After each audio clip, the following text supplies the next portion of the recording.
The salt was not merely a mineral, it was a ritual of erasure. It was spread thick and white across the black basalt floor of the Cathedral of Silence, a biting, crystalline sea that stung the bare soles of Seraphina Thorne as she stood in the center of the geometric circle. The air in the catacombs tasted of ancient dust and the sharp, metallic tang of the liturgical incense used only for the consecration. Above her, the vaulted ceiling seemed to press down with the weight of centuries of dogma, a suffocating darkness that only the flickering tapers of the Order of Silence could hope to pierce. She did not tremble. She did not pray. She stood with her spine as straight as a ledger line, her breathing measured to the rhythmic dripping of water. Somewhere deep in the limestone foundations, this was the moment for which she had been meticulously crafted, the refinement of a human vessel into a weapon of absolute negation, a null blade. High Priest Octavian Blackwood moved through the shadows like a stain on the pale stone. His robes were the color of a bruised sky, heavy with silver embroidery that whispered against the floor as he approached. He did not speak with the warmth of a mentor. He spoke with the clinical precision of an architect assessing a foundation.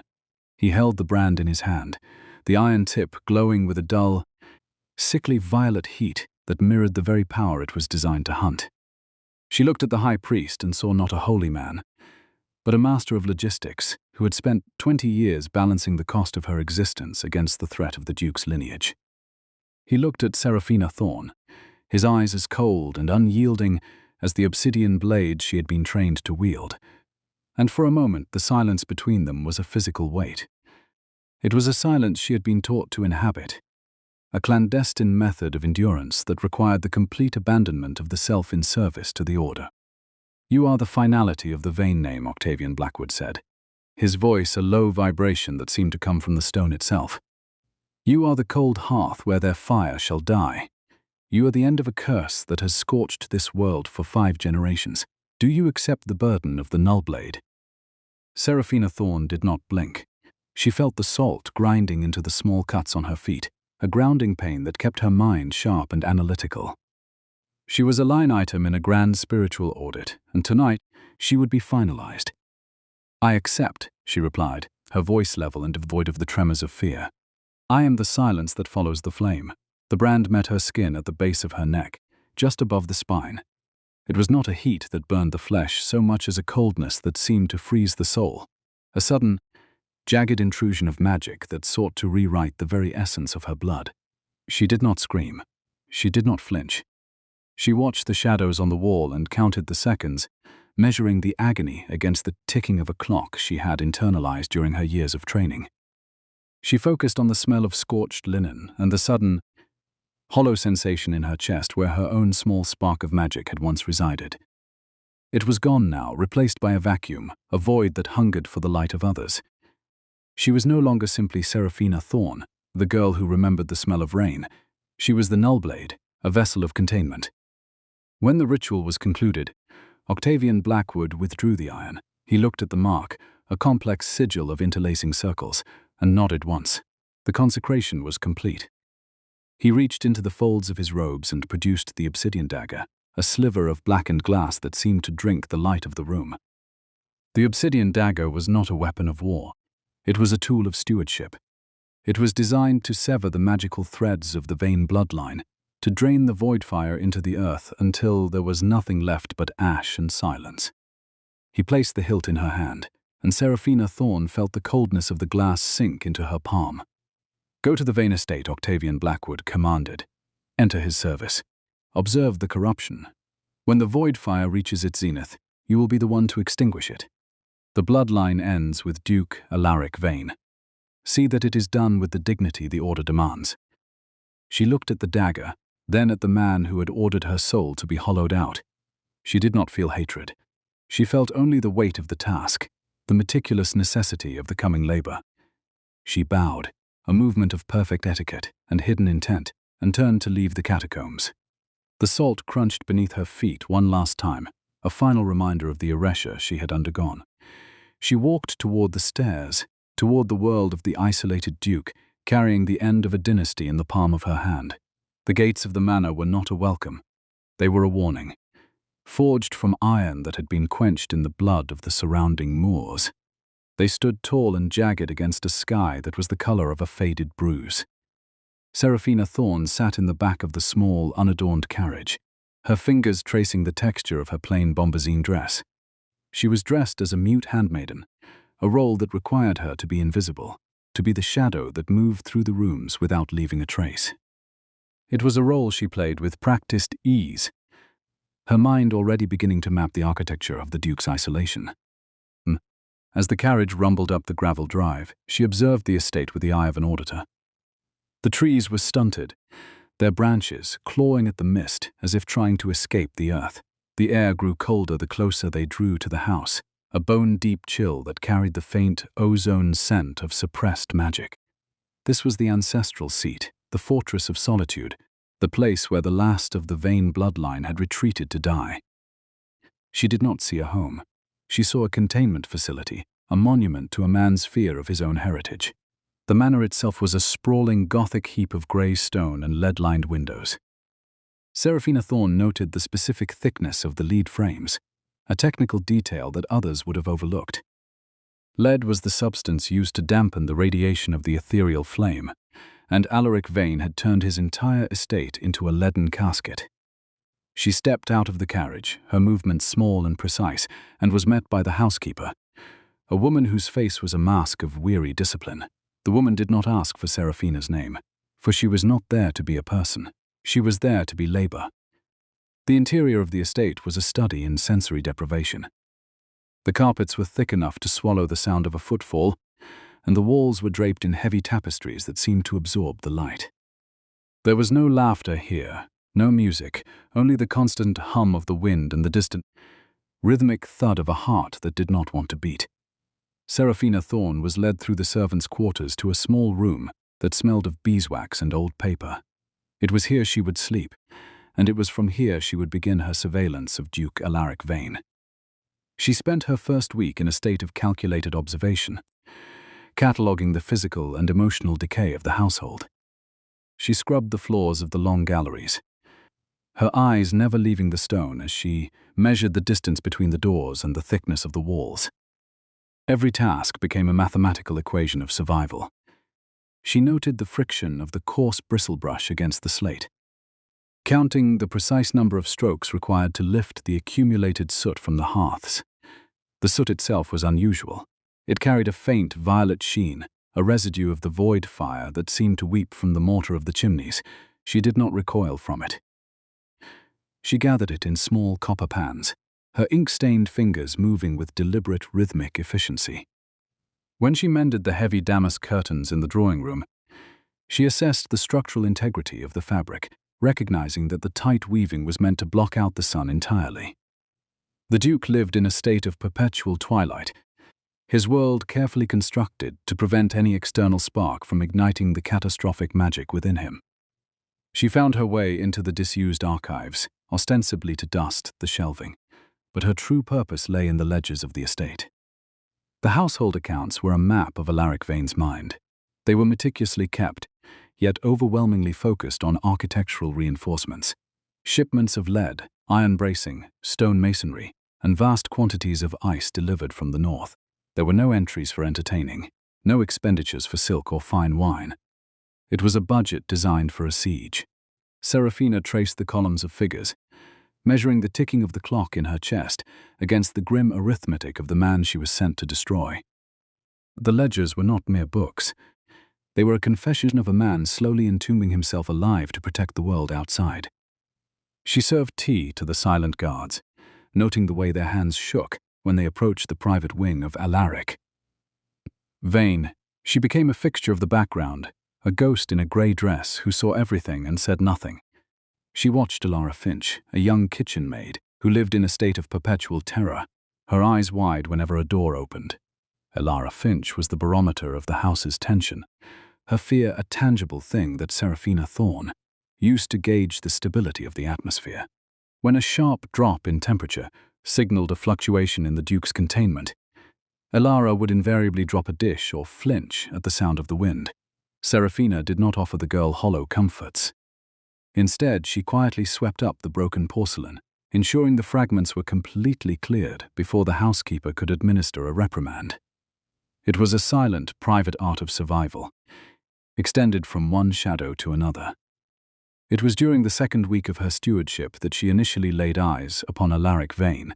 He was standing at the end of the great hall, looking out toward the moors through a window that had been reinforced with iron bars. He was not the monster the silent brethren had described. He was a man of 30, his frame lean and taut like a wire stretched to the point of snapping. His hair was the color of winter frost, and his eyes, when he turned, were a pale, haunting violet that flickered with the void fire light. He moved with a stiff, unnatural grace, as if every step was a conscious effort to keep the fire within him from erupting. He did not speak to the servants in the house. He did not look at them. He treated the people in his home like obstacles in a minefield, moving around them with a desperate, practiced caution. Seraphina Thorne watched Alaric Vane from the shadows of the gallery, her mind counting the pulses of the volatile magic that radiated from him. It was a rhythmic, erratic beat, a dissonance that she could feel in the brand on her neck. It was a matter of mathematics, not of emotion. She could see the calculation in his eyes, the constant, exhausting work of maintaining the walls he had built around himself. One evening, while she was polishing the silver in the dining room, she watched Alaric Vane take his seat at the head of a table that could have held 50 people. He sat alone, the candlelight reflecting off the lead-lined walls behind him. He did not eat. He sat with his hands clenched on the mahogany surface, his knuckles white, his head bowed, as if he were listening to a conversation only he could hear. Seraphina Thorne moved closer, her cloth moving in slow, silent circles over a silver tray. The silver was not merely tableware. It was a mirror of the estate's isolation, tarnished by the metallic residue of contained magic. She saw the way the air around him seemed to warp and shimmer, a distortion caused by the sheer pressure of the magic he was holding back. His ancestry was a ledger of ancient debts, and Alaric Vane was the one tasked with paying them all at once. He was a man who had decided that the only way to save the world was to ensure that his bloodline ended in this cold, grey room at the estate. He looked up then, his gaze accidentally catching the eyes of Seraphina Thorne. For a heartbeat, there was a flash of something in his eyes, not anger, but a profound, hollow despair that made the brand on her neck throb with a sudden, sympathetic coldness. He looked away instantly, his posture stiffening, his walls slamming back into place. The young handmaiden did not flinch. She did not look away. She continued her work, her fingers moving with the same methodical precision she had used in the catacombs of the Cathedral of Silence. She had been born to end this man, to sever the thread of his life and close the book on his family forever. But as she watched Alaric Vane sit in the silence he had built for himself in the vast, shadowed hall, she realized that he was not a man who wanted to rule. He was a man who was already waiting for his own funeral. The obsidian dagger was heavy in the pocket of her skirts, a hidden weight that felt like a secret. She was the architect of his ending, and as she counted the flickers of the violet light in his eyes, she knew that the work had only just begun. The Duke believed his silence was a shield, but Seraphina Thorne knew that silence was merely the canvas upon which she would paint the final entry of his ledger. The dinner was not a meal. It was a performance of endurance. Seraphina Thorne stood against the lead-lined wainscoting of the shadowed dining hall within the ancestral manor, her hands folded over her apron, her gaze fixed on a specific point, 3 inches above the Duke's left shoulder. The room smelled of mutton fat, beeswax, and the sharp, metallic tang of ozone that always preceded a fluctuation in the atmosphere. It was a sensory ledger she had learned to read with the precision of a master accountant. The high vaulted ceiling seemed to press down on the occupants, the dark oak beams heavy with centuries of unspoken grief. Every flicker of the heavy silver candelabra, every minute contraction of Alaric Vane's jaw was a data point in her audit of his decay. The Duke sat at the head of the mahogany table, his movements so restrained they appeared skeletal. He did not eat. He merely moved the silver fork across the porcelain with a rhythmic scratching sound that set the teeth of the other servants on edge. To his right, Elara Finch was trembling. The young maid was tasked with pouring the wine, a vintage as dark and heavy as the shadows pooling in the corners of the room. Seraphina watched the girl's hands. They were white-knuckled, the veins standing out like thin blue threads against her pale skin. Elara was not an auditor. She was a victim of the house's geography, unable to calculate the distance between safety and the Duke's volatile presence. Her lace cap trembled with every shuddering intake of breath. The air in the hall began to grow impossibly cold, a frost that did not come from the winter moors but from the marrow of the man at the table. Serafina felt the intricate brand at the base of her neck throb, a hollow, hungry sensation that signaled the proximity of a massive magical surge. The rupture came not with a shout but with the sound of cracking crystal. The wine glass in Alaric Vane's hand shattered, the shards suspended for a fraction of a second in a halo of violet light before falling to the table.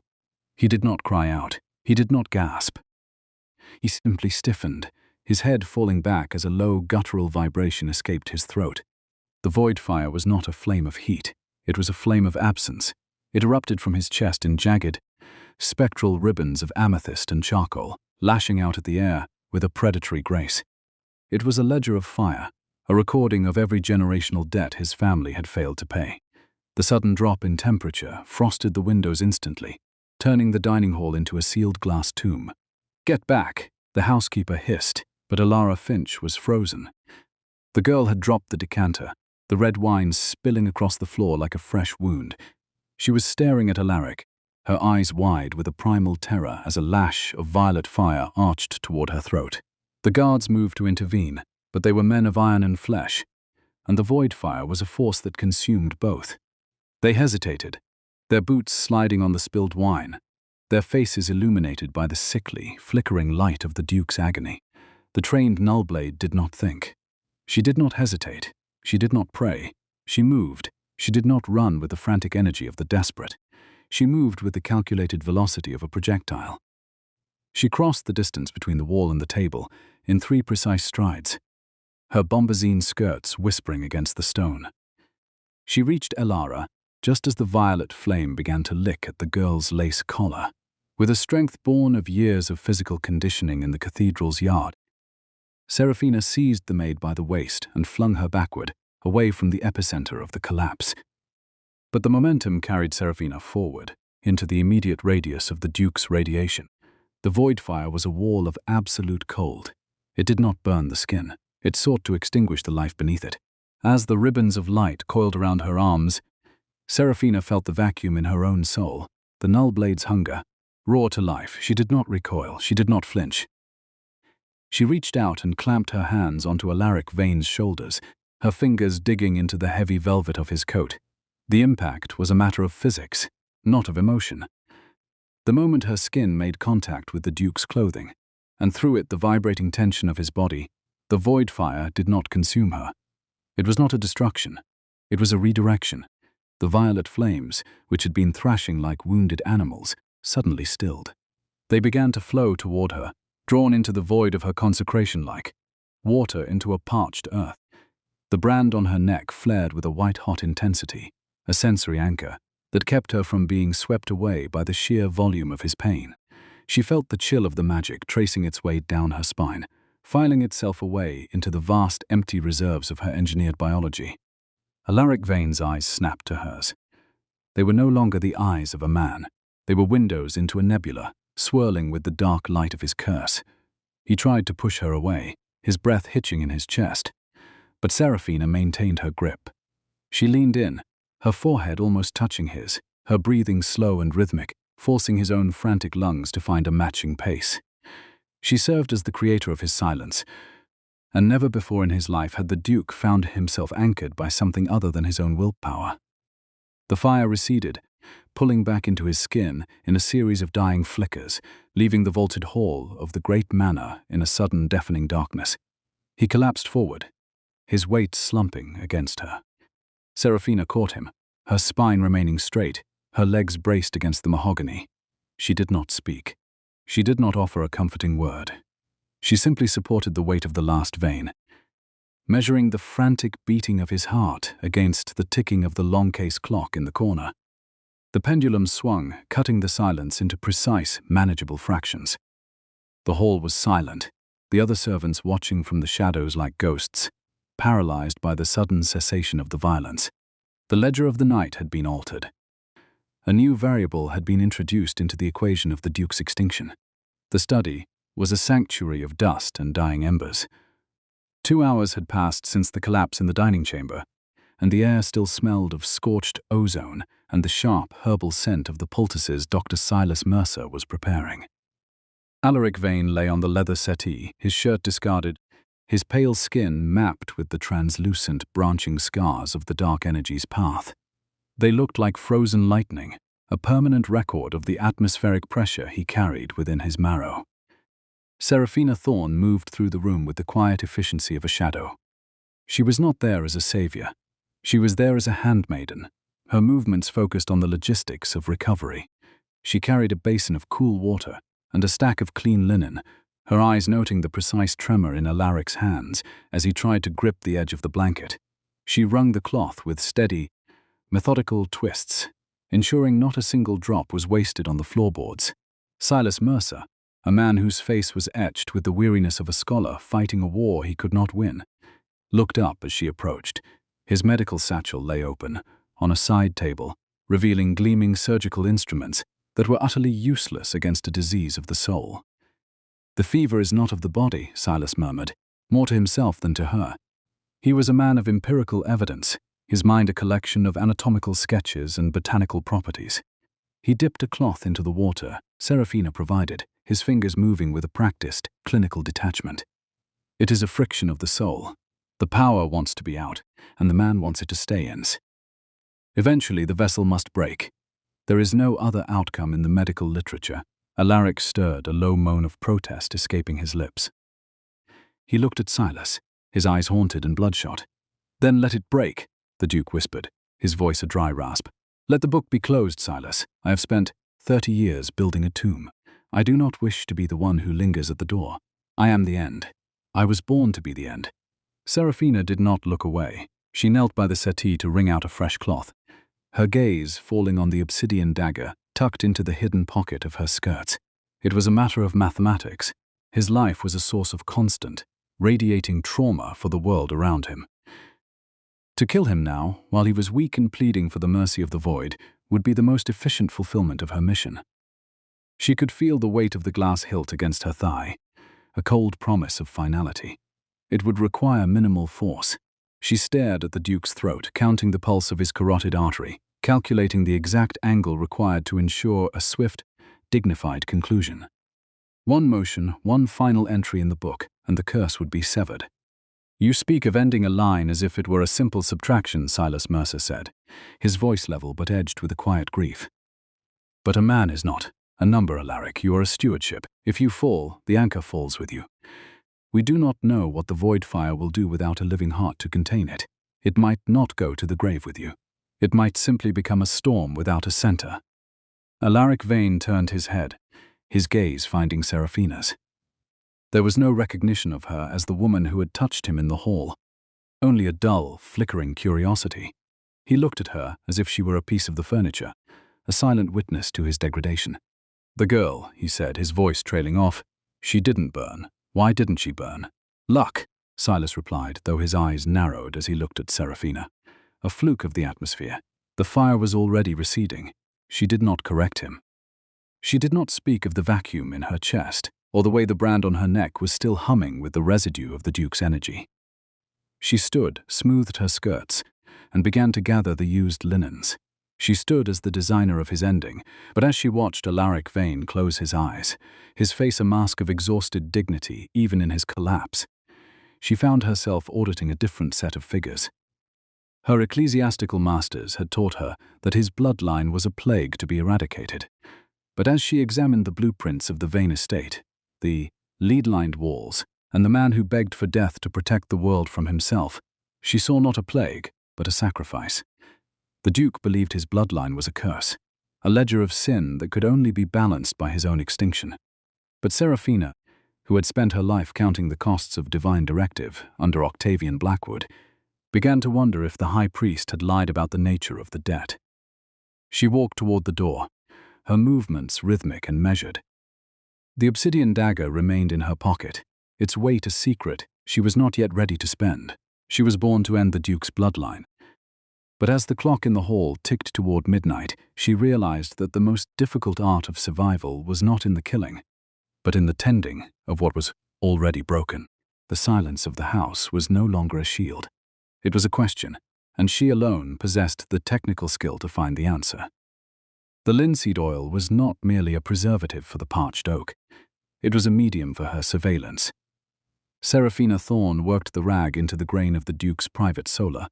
With a rhythmic circular motion, her dark smudged fingertips feeling every knot and imperfection in the wood. Each pass of the cloth was a calculated measurement of the room's acoustics and the density of its secrets. The air in the solar was heavy, with the scent of old paper, cold stone, and the persistent metallic ozone that clung to everything within the reach of Alaric Vane.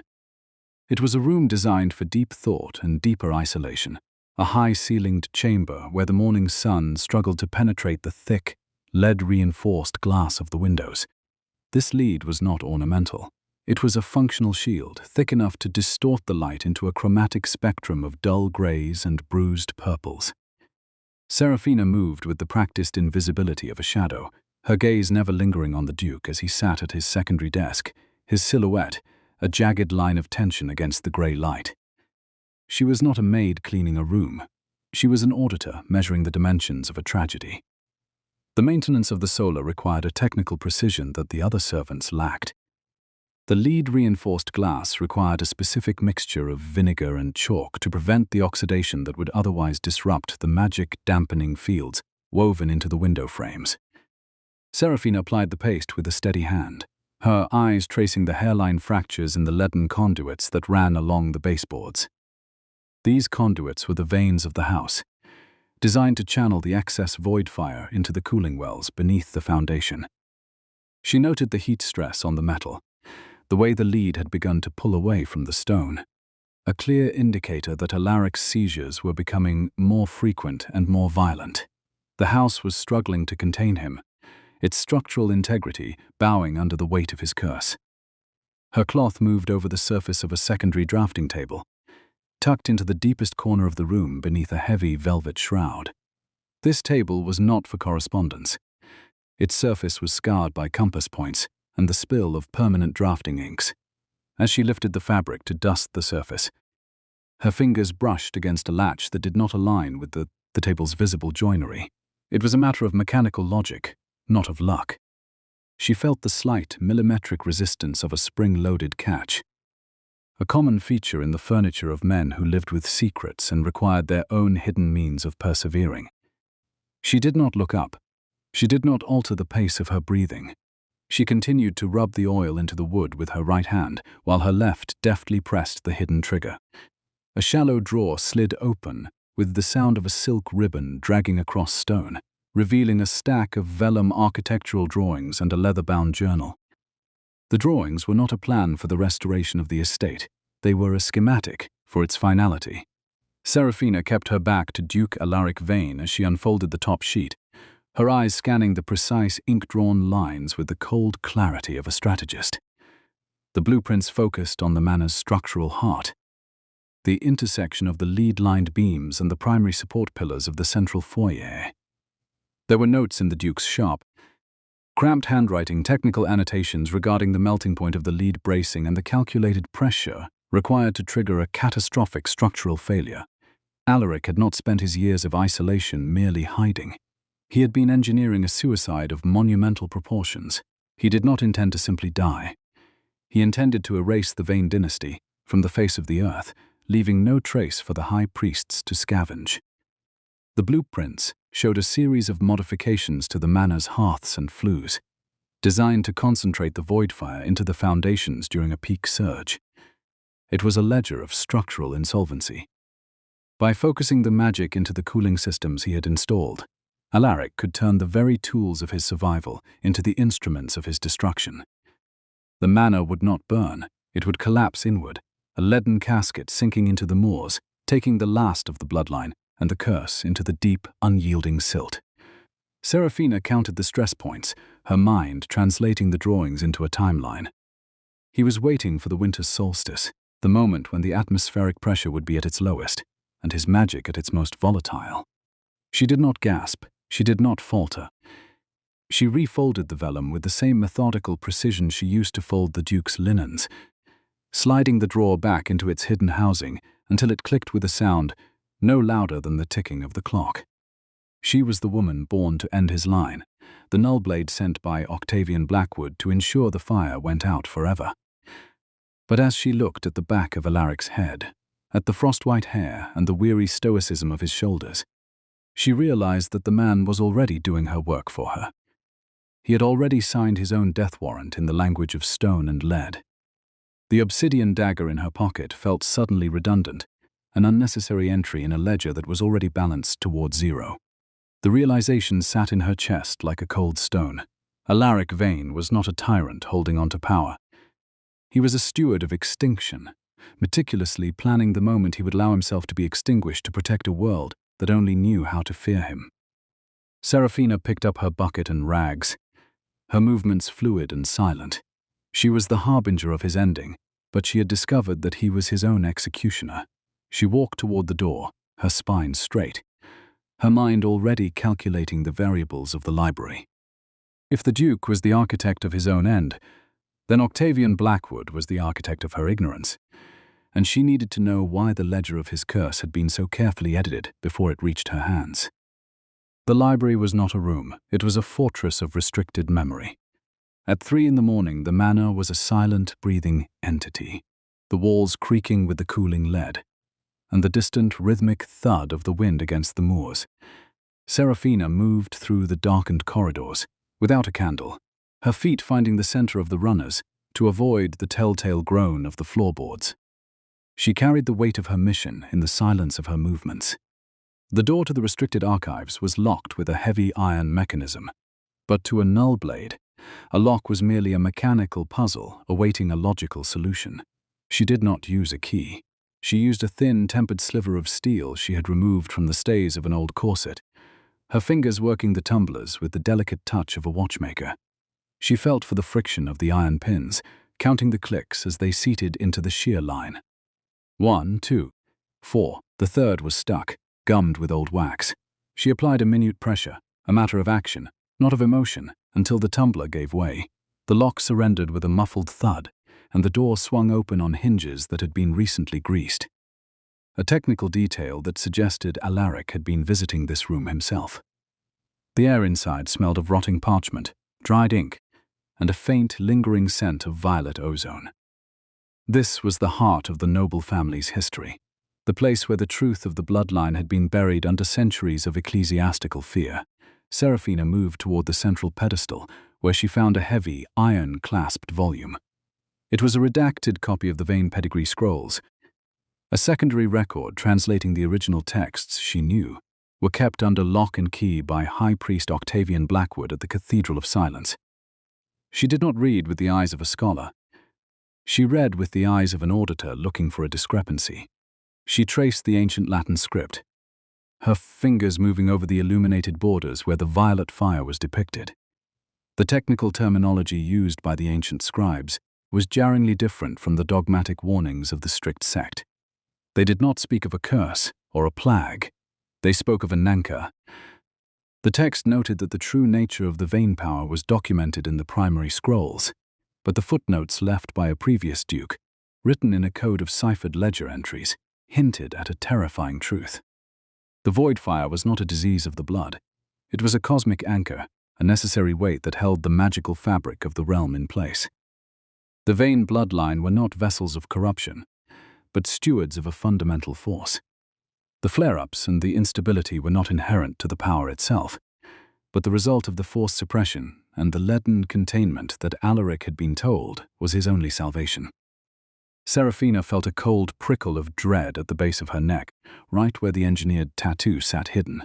If the power was an anchor, then to destroy it was not to save the world, but to unmoor it. She turned the pages, her movements quickening as she searched for the records of the nullblades. Deep within the final section of the Vane pedigree scrolls, hidden behind a false leaf of vellum, she found the entries regarding the consecration. The drawings here were not of weapons but of siphons, the consecration mark, the complex symbol of interlacing circles currently branded into her own skin. was described as a containment vessel designed to harvest the energy of the anchor. The ruling clergy had not created her to destroy the Vane bloodline. They had created her to steal it. The realization was a matter of mathematics, a sudden, brutal balancing of the ledger. High Priest Octavian Blackwood did not want the void fire to end. He wanted it for the church to fuel their own dominion. The null blade was not a weapon of negation, but a battery of storage. When she finally struck Alaric Vane with the obsidian dagger, she would not be extinguishing the fire. She would be transferring it into herself. The ritual would not result in the peace of the void, but in the death of the vessel. Seraphina Thorne would die as her engineered body shattered under the weight of the harvested power, and the prelates would stand over her corpse to reclaim the stolen divinity. She did not cry out. She did not tremble. She stood in the center of the restricted library, the candlelight of her small, shielded lantern flickering against the stone, and felt the weight of every lie she had been fed since the day of her consecration.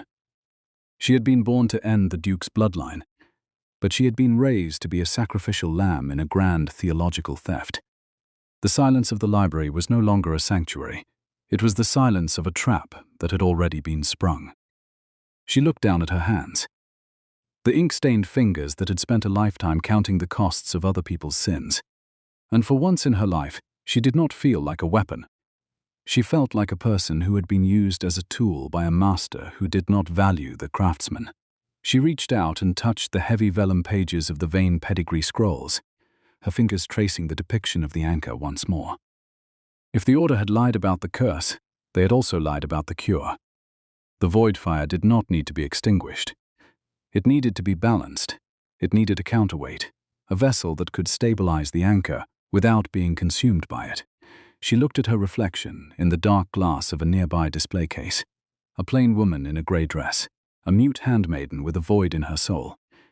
She was the only thing in existence that could touch Alaric Vane without burning. But she had been told that her touch was the touch of death.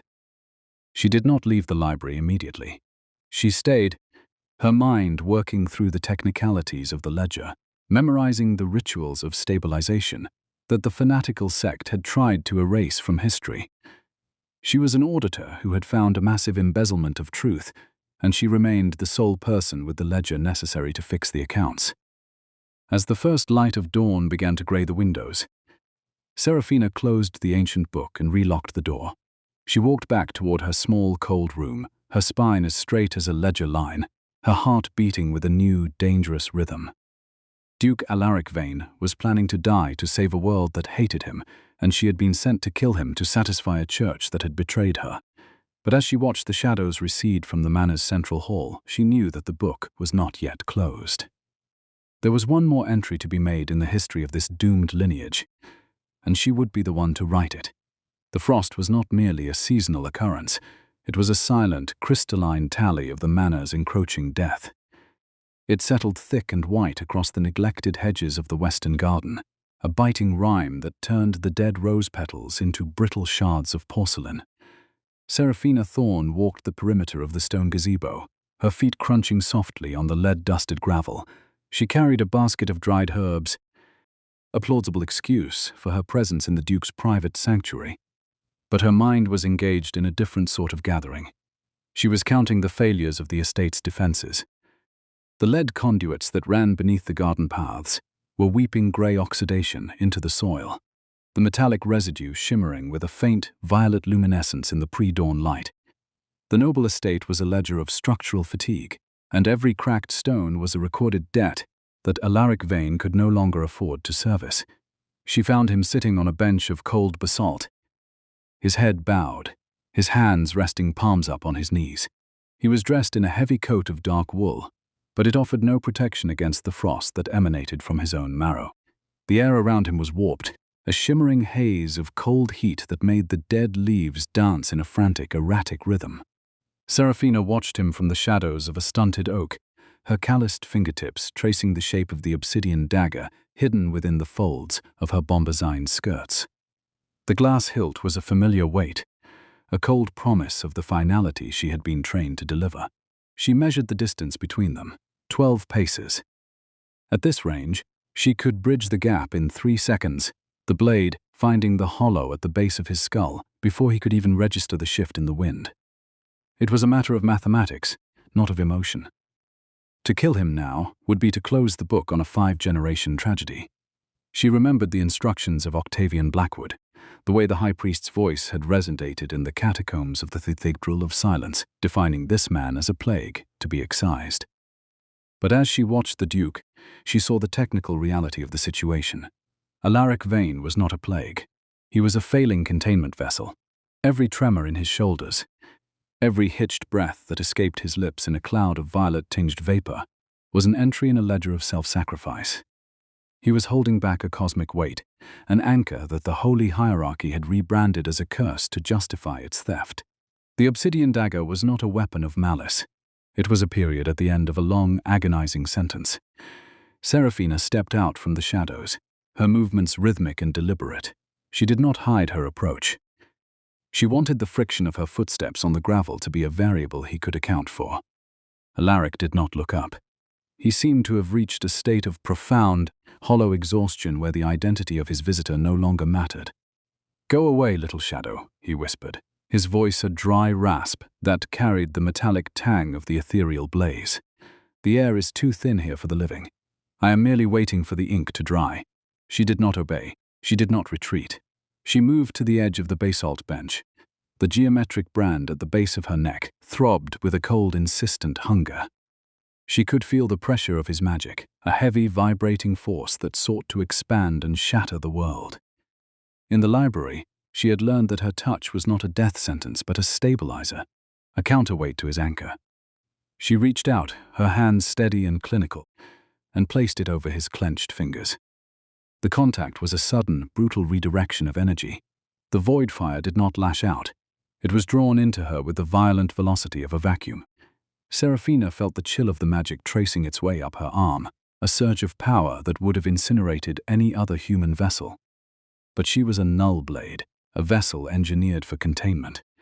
She did not gasp. She did not flinch.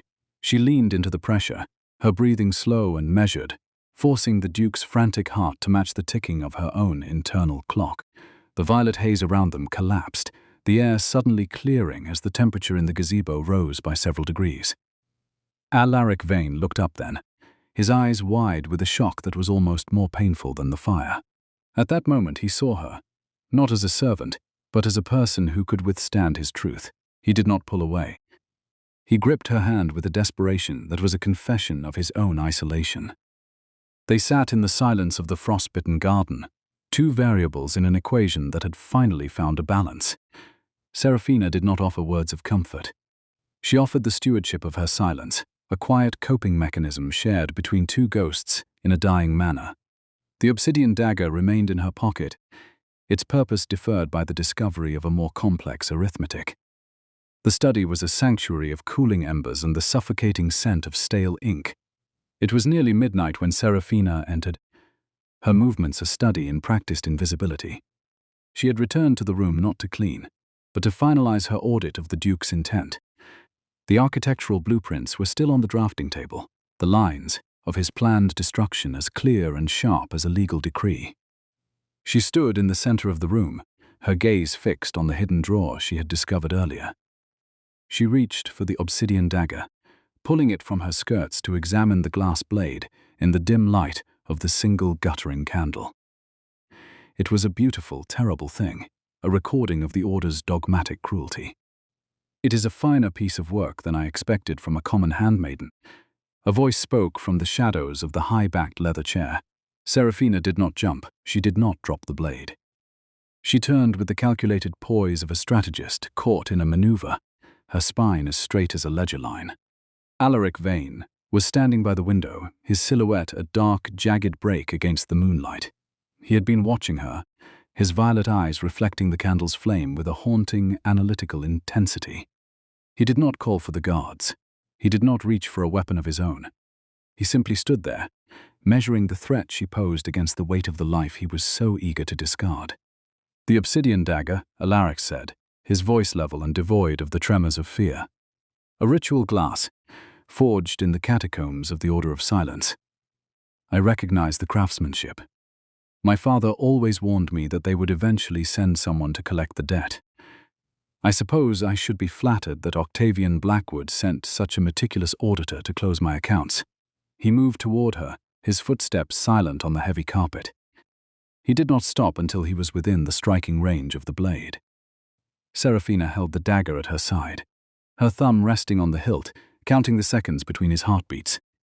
She could see the branching scars on his throat, the permanent map of his agony, and she realized that he was not afraid of the blade. He was welcoming it. It was a matter of action, not of emotion. He saw in her the possibility of an ending that was not a catastrophe. "Do it," the Duke whispered, his gaze locked on hers. He did not beg. He spoke with the quiet authority of a man giving a final command to a trusted steward. "The manor is ready. The foundations are primed. But I find I am a coward when it comes to the final stroke. I have spent my life building a tomb, and I am tired of waiting at the threshold. Strike the blow, Nullblade, sever the line. Let the vain name be a footnote in a history of silence."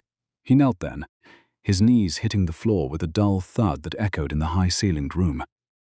He bowed his head, exposing the nape of his neck, his posture one of tragic, dignified relief. It was a moment of absolute vulnerability, a perfect opening for the mission she had been born to fulfill. Serafina looked down at him, the dagger heavy in her hand, and felt the weight of every lie told in the name of divine stewardship. She saw the man who had turned his home into a leaden casket to protect a world that hated him, and she saw the church that wanted to harvest his soul like a crop. She did not strike. She did not sever. She stood over him, her fingers tightening on the hilt until the glass bit into her palm. She was the builder of a different future, and for the initial time in the history of the dying dynasty, the ledger was not balanced toward death. To kill him now was not justice. It was an embezzlement of the truth. She reached out with her free hand and touched the base of his neck, right where the void fire hummed with its erratic, rhythmic pulse. The esoteric scar on her own skin flared in response, a cold resonance that vibrated through the room. "I was sent to end you, Alaric Vane," she said, her voice a low, melodic vibration in the silence of the study. It was her maiden utterance to him, the inaugural moment she had broken the role of the mute handmaiden. "I was told your bloodline was a curse, a ledger of sin that must be balanced by extinction. But I have read your books, I have seen your blueprints, and I have touched your fire." The Duke looked up, his face a mask of confusion and a flickering, desperate hope. "The Order lied," Serafina continued, her gaze unyielding. "They do not want the fire to go out. They want to steal the anchor. They created me to be the vessel that would carry your power back to their catacombs, even if it shattered my own soul in the process. We are both entries in a ledger that Octavian Blackwood intends to close to his own profit." She did not offer him a hand to stand. She stayed in her position of power, the dagger still held at her side, a symbol of the choice she was making. She was the auditor who had found the discrepancy, and she alone held the technical skill to fix the accounts. The silence between them was no longer a shield. It was a pact, a clandestine covenant forged in the heart of a betrayal. As the clock in the hall struck midnight, marking the transition into the coldest part of the year, Serafina Thorne realized that she was no longer merely a weapon. She was the architect of this peace, the only person in the world who could touch the anchor without being consumed by it. It was open, waiting for the first entry of a new dangerous restoration. The obsidian dagger was not a tool of murder. It was a conduit for a celestial audit. As the midnight bell finished its final, mournful toll, Serafina Thorne did not hesitate, yet she did not strike with the frantic desperation of an assassin. She moved with the rhythmic, calculated precision of a master bookkeeper correcting a decade-old error. She leaned over the kneeling Duke, her bombazine skirts rustling like dry parchment, and brought the blackened glass of the blade against the pale, scarred skin of Alaric Vane's throat. She did not drive the point home. She merely grazed him, a shallow millimetric incision that drew a single perfect bead of blood. The contact was not an act of violence, but a technical interface, a bridge between the void in her soul and the fire in his blood. The reaction was instantaneous and absolute. In the cold, shadowed silence of the study, the void fire did not explode, it resonated. The violet light that had been lashing within Alaric's marrow suddenly found a path of least resistance, flowing through the obsidian dagger and into the hand of Serafina Thorne. She felt the shock of it, a bone-deep vibration that tasted of copper and smelled of ozone. But she did not pull away. She did not scream. She stood with her spine braced against the weight of a dying dynasty, her feet planted firmly on the heavy carpet as the energy surged through her. The null-blade sigil at the base of her neck flared with a white-hot intensity, its interlacing circles spinning in a frantic, unseen geometry. It was a matter of stewardship, not of agony. She counted the pulses of the fire, measuring the erratic frequency of his curse against the steady, rhythmic vacuum of her own engineered biology. Alaric Vane gasped, his head falling back against her shoulder. His eyes, usually clouded with the dark, swirling nebula of his torment, suddenly cleared to a pale, luminous lavender. The branching scars on his throat began to glow with a soft, steady radiance, the jagged lines of his pain being smoothed out by the resonance. For the first time in his 30 years of life, the Duke was not fighting a war within his own skin. He was silent, he was still. The air in the room, which had been warped by the pressure of his suppression, settled into a profound, expansive peace. It was a moment of absolute clarity, a finalized entry in a ledger that had known only debt for 5 generations. They were no longer two separate entities, one a monster and the other a weapon. They were a closed circuit, a balanced equation of fire and shadow. "It is quiet," Alaric whispered, his voice no longer a dry rasp, but a clear melodic vibration that seemed to harmonize with the humming of the dagger.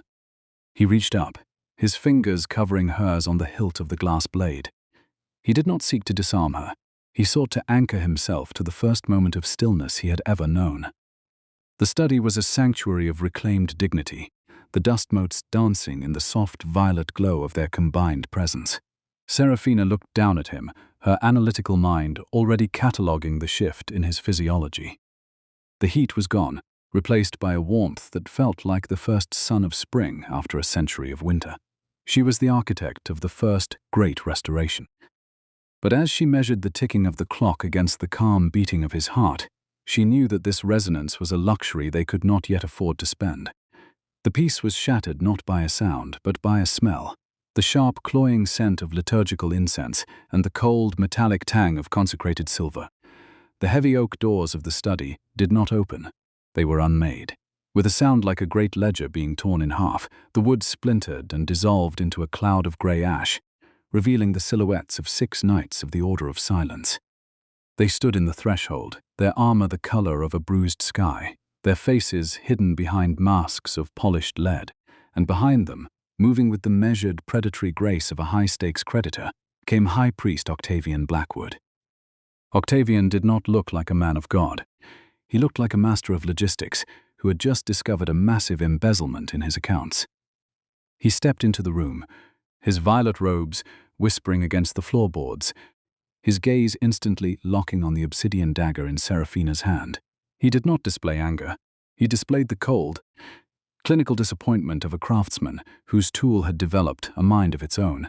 He raised his hand, the silver rings on his fingers humming with a low, oppressive frequency that made the harvested containment vessel on Serafina's neck throb with a fresh, jagged pain.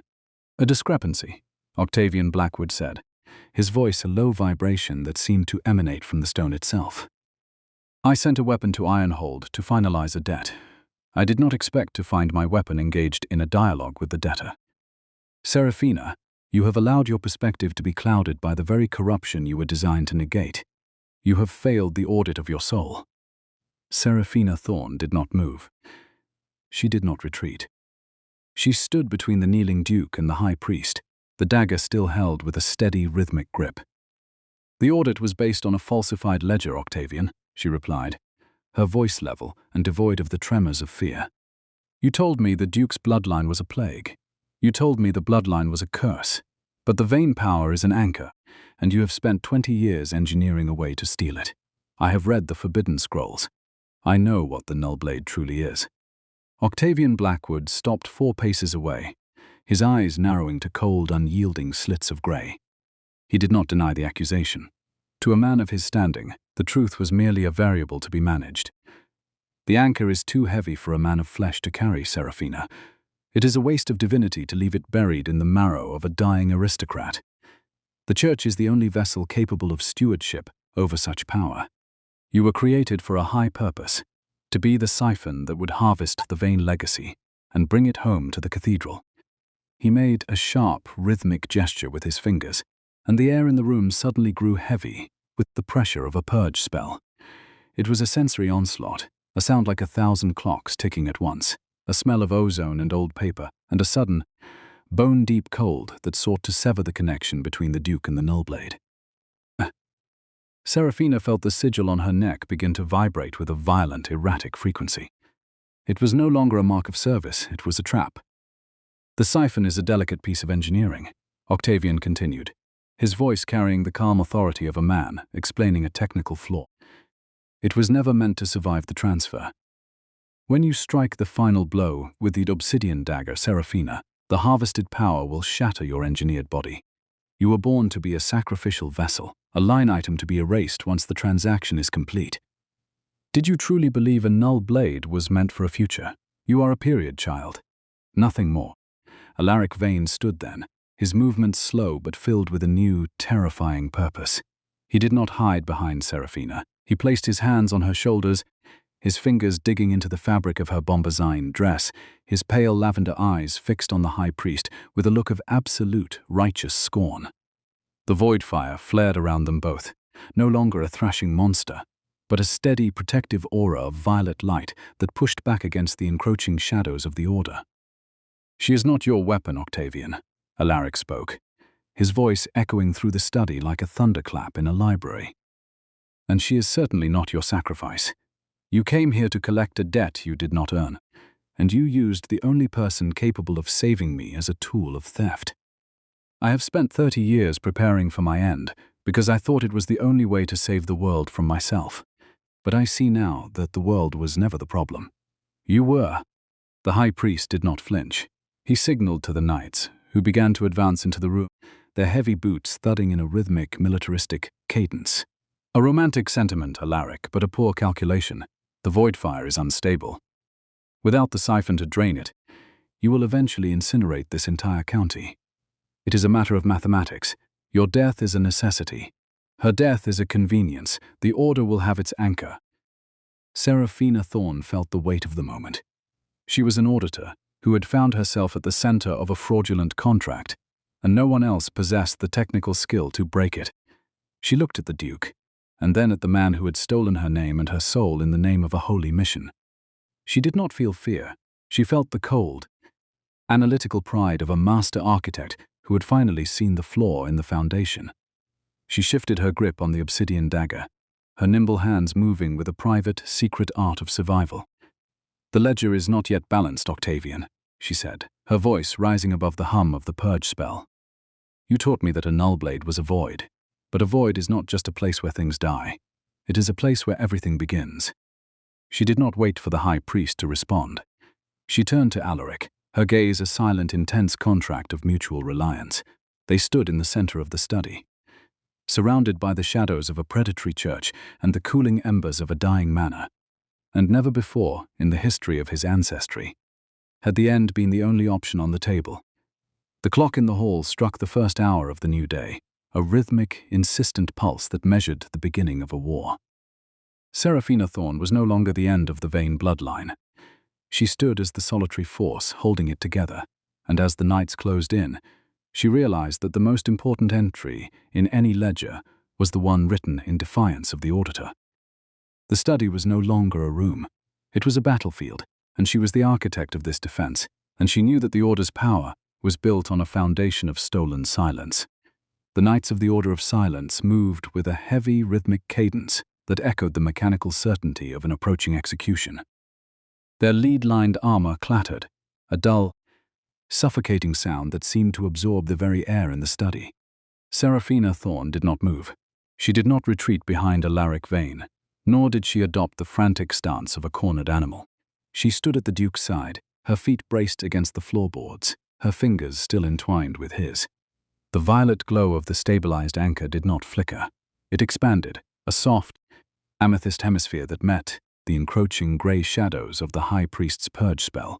It was a matter of structural resonance, not of brute force. Serafina counted the vibrations of the floor, measuring the weight of the knight's armor against the atmospheric pressure of the room.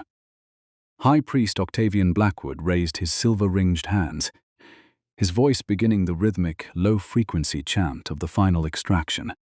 The air grew thick with the cloying scent of liturgical incense, a smell that Seraphina had associated with her own consecration, the erasure of her name, and the hollowing of her soul. But the vacuum in her chest was no longer empty.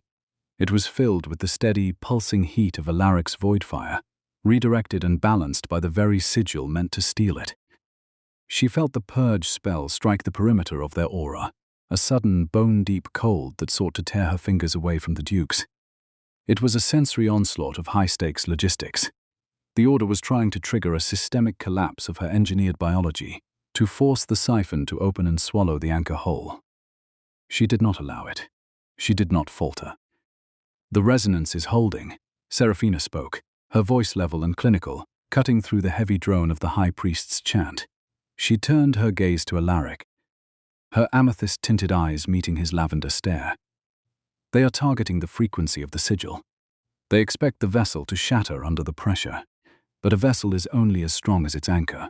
Do not pull back, Alaric. Give the fire to the silence. Let the void absorb the weight." Alaric Vane did not hesitate. He did not question the logic of the woman who had been sent to kill him. He leaned into the contact, his heart rate slowing to match the rhythmic ticking of the long-cast clock on in the corner. He released the iron grip he had maintained over his own magic for 30 years, allowing the void fire to flow through him without resistance. The result was not an explosion, it was a reclamation. The violet light deepened into a dark charcoal brilliance, a force of absolute gravity that pulled the High Priest's purge spell into its center and neutralized it. The silver rings on Octavian's fingers shattered with a sound like a ledger being slammed shut, the fragments falling to the carpet in a rain of useless metal. The knights stumbled, their lead armor suddenly becoming a burden rather than a defense. The weight of the stabilized anchor was too much for the artificial dampening of the Order's engineering. One by one, they dropped to their knees, their movements slow and sluggish, as if the very air had turned to cooling lead. Seraphina watched them with a detached, analytical pride. She was an auditor of power, and she had just proved that the Order's accounts were insolvent. The silence they traded in was a lie. True silence was not the absence of sound, but the presence of a perfect, balanced harmony. Octavian Blackwood fell back against the shattered remains of the study door, his face a mask of pale, calculated terror. He looked at Seraphina, not as a holy mentor, but as a man who had realized his most valuable asset had turned into his greatest liability. You have rewritten the consecration," he gasped, his voice thin and reedy. "It is impossible. The null blade is a siphon. It is a period. It cannot be an anchor." "A siphon is merely a conduit, Octavian," Seraphina replied, her movements rhythmic and certain as she stepped toward him. "And a period can be the beginning of a new sentence, if the architect knows where to place the ink. You built me to be a grave, but you forgot that even the deepest earth can sustain a garden if it is tended with the truth." She did not strike him. She did not use the obsidian dagger to end his life. She merely reached out and touched the sigil embroidered on his chest, a mark of the Order's dominion. The residue of the stabilized void fire flowed from her fingers, a gentle, amethyst ripple that dissolved the consecrated threads of his authority. The High Priest was no longer a master of logistics. He was a man standing in the ruins of a failed audit. The knights, sensing the collapse of their mandate, began to retreat, their heavy boots dragging on the floorboards, as they fled the manor that had become a sanctuary of defiance. The silence that followed was not the cold, dead silence of the cathedral. It was the expansive, expectant silence of a house that had just begun to breathe. Seraphina stood in the center of the study, her bombazine skirts still and gray, her ink-stained fingers finally coming to rest at her sides. The amethyst radiance faded slowly, leaving the room in the soft, warm light of the single guttering candle. Alaric Vane remained standing beside her, his frame no longer taut with the pressure of a coming storm. He looked at his hands, then at the room around him, his expression one of profound, dazed clarity. The war was over, and at last in the annals of the haunted lineage, the survivors were the ones who held the keys. The sunrise was not a revelation. It was an audit of the new reality. 6 months had passed since the Siege of Silence, and the ancestral manor had undergone a transformation that was as much a matter of stewardship as it was of architecture. Seraphina Thorne walked the length of the great hall, her feet silent on the new cream-colored runners that had replaced the heavy, sound-dampening carpets. The lead-lined windows had been removed, replaced with clear, tempered glass that allowed the morning sun to flood the stone galleries with a light that was no longer bruised or distorted. The air smelled of fresh beeswax, cedarwood, and the sharp, clean scent of blooming heather from the gardens. It was a house that was no longer a tomb but a monument to a meticulous restoration. She found Alaric Vane in the solar, the room, where she had once discovered his blueprints for destruction. He was standing by the central fireplace, his frost-white hair catching the light of the rising sun. He was not looking at maps of structural failure. He was looking at a set of new ledgers, his fingers tracing the columns of a flourishing estate. Beside him, on the drafting table, lay the remains of his demolition plans. They were no longer a secret burden. They were a pile of blackened ash, burned in the very hearth he had once intended to use for his suicide. The last of the lead bracing was removed from the foundation this morning, Alaric said, his voice level and filled with a quiet, earned dignity. He did not turn to look at her immediately, his gaze fixed on the dying embers of his past. Dr. Silas Mercer says the house is structurally sound. The conduits have been repurposed to heat the glass houses. The silence of Ironhold is no longer a prison, Seraphina. It is merely peace. Seraphina moved to the table, her movements a rhythmic, practiced art of survival that had become an art of living. She reached out and touched the leather cover of the new ledger, her ink-stained fingers testament to her continued labor as the estate's primary auditor. "Peace is a matter of maintenance, Alaric," she replied, her voice a soft, steady anchor in the room. "The accounts are balanced, the tenants have returned to the moors, and the order of silence has been legally barred from the county. We have built a kingdom from the ruins of a grave." The Duke turned then, his lavender eyes clear and bright, devoid of the swirling dark nebula of the void fire. He looked at her, not as a savior or a weapon, but as the partner who had redefined the very meaning of his existence. He did not speak with the frantic energy of a man in love. He spoke with the measured respect of a man who had found his matching frequency. He reached into his coat and produced a small, velvet-lined box. Inside lay a ring of heavy gold, set with a single, unpolished amethyst that seemed to hold a flicker of the stabilized anchor within its depths. "I spent 30 years convinced that my bloodline was a debt that could only be paid in extinction," Alaric said, his hand steady as he held the box out to her. "I was born to be the end, and I was satisfied with that finality. But you are the reason I have decided to continue. You were the only variable I did not account for in my blueprints, Seraphina. You are not the end of the Vane line. You are the reason it has a future." The resilient woman did not flinch. She did not cry. She stood with her spine straight, her analytical mind weighing the magnitude of the proposal against the weight of the life they had built together. She gazed at the ring, then at the man who had become her anchor as much as she was his. "I was born to end the Duke's bloodline," she murmured, a faint, rare smile touching her lips. "But I find that I have a talent for stewardship that far exceeds my talent for assassination. If the Vane line is to continue, it must be managed with the same meticulous integrity we used to save it."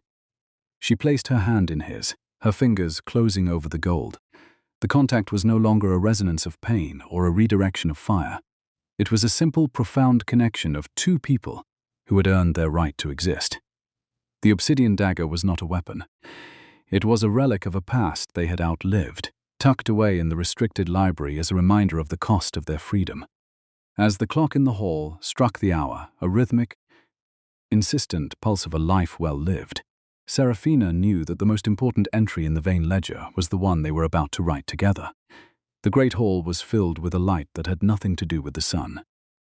It was the light of 100 candles, reflected in the polished silver and the clear glass of a manor that had finally opened its doors to the world.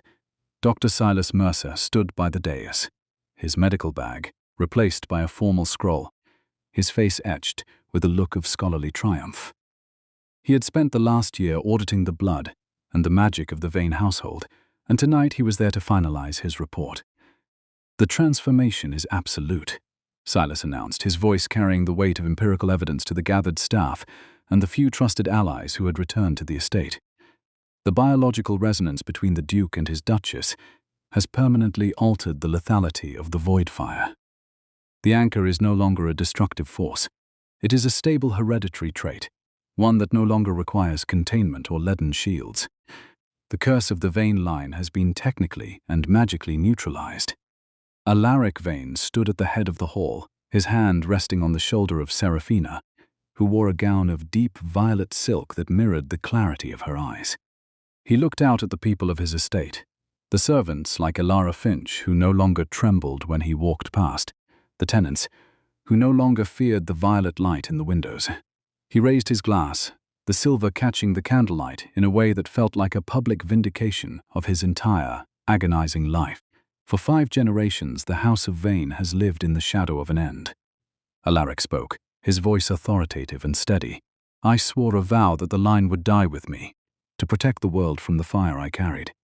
But I was wrong about the nature of the fire, and I was wrong about the nature of my debt. Tonight, I officially end my vow of extinction. The Vane bloodline will continue, not as a curse, but as a legacy of restoration. He turned to Seraphina, his gaze a private, intense affirmation of her role in this triumph. And it will continue through the woman who was sent to destroy it, but who chose instead to tend it. The ledger of our lives is finally in perfect balance. Seraphina Thorne stood beside her husband, her spine straight, her ink-stained fingers hidden by the lace of her sleeves. She did not seek the spotlight, but she accepted the respect of the room with a quiet, steadfast pride. She surveyed the hall that had once been a tomb and saw the heart of a home.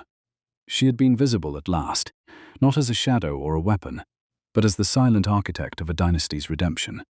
The clock in the hall ticked, a rhythmic, peaceful pulse that measured the beginning of a future that had been earned through labor, logic, and an intimate discipline of preservation. The ledger was balanced, the audit was complete, and after centuries of dread, the ancient family was truly, finally home.